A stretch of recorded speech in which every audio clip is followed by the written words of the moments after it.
And after that, we move on to Amistad, Steven Spielberg's epic yarn, inspired by a true incident that took place in 1839, when a group of Africans abducted into slavery cast off their shackles and took control of the ship, the Amistad, in which they were being transported. But instead of returning to Africa, they fetched up in New England, where they were held prisoner, while a lengthy court case was heard to decide who, if anyone, owned them.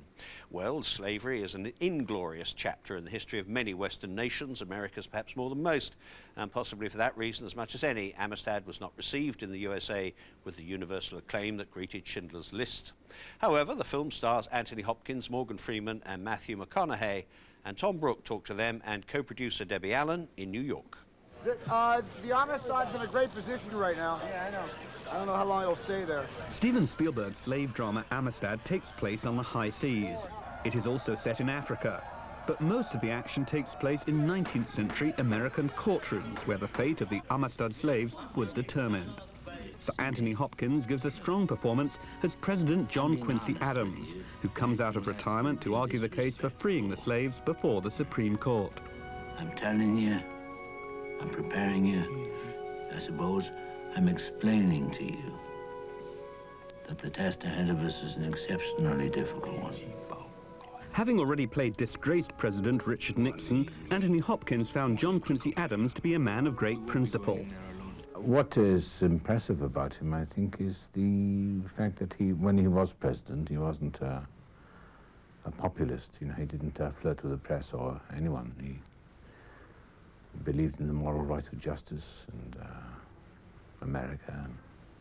So he wasn't popular, but he was a good, just, fair man.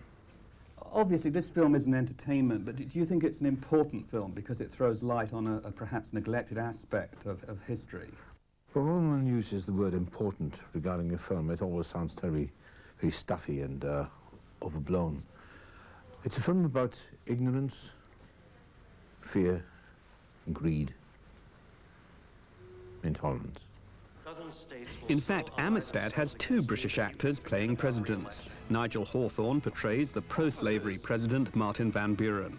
The film's creators say the illustrious cast that also includes Morgan Freeman as an abolitionist and Matthew McConaughey as a lawyer should not distract from the real focus of the Amistad story, the African slaves and their leader, Cinque. The Africans are the center of the story. Cinque is the center of the story. He is the protagonist. Along the way, he is given the assist by the Baldwin character, Matthew McConaughey by the John Quincy Adams character, Anthony Hopkins, and Jodson, Morgan Freeman. But he is the protagonist. Cinque is played by newcomer, Benin-born model-turned-actor Djimon Hounsou, who had the challenge of carrying much of the story and enduring heart-rending scenes in which he was shackled like a slave. This is the closest I ever want to get of being a slave, you know. I mean, believe me, some of the things we have experienced are quite moving, and so you can imagine what they have felt, you know. It had quite a devastating impact then emotionally doing it. Yes, yes. Present-day America is still uncomfortable with slavery. There's guilt, sometimes denial.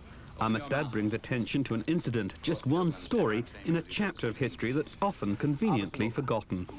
In America, some have viewed Amistad as a too worthy, politically correct history lesson. I think some people get confused with that, because just because you learn something doesn't mean it's PC. Just because you learn something doesn't mean it was preached. It's a great story, well told, really well told, and I learned a lot from it, and it's told in a wonderfully entertaining way.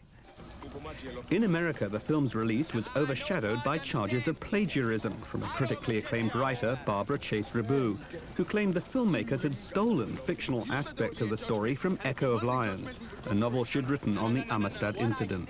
They took important fictional elements from Echo of Lions, my 1989 historical novel on the Amistad trial, and they incorporated it in their script. In court, Barbara Chase Rabu failed to win an injunction against the studio DreamWorks to block the film's release, but she's still proceeding with a $10 million plagiarism lawsuit. I'm not backing off from DreamWorks. no matter what their allegations and their slander against me, I am not backing off. Debbie Allen says the film did not draw from Barbara Chase Rabu's book. I'm just sorry that she feels that way. We did not use a book. I've never seen a book. I just found out about it last year, and I've never read it. You feel her claim is without merit then, do you? It's totally without merit.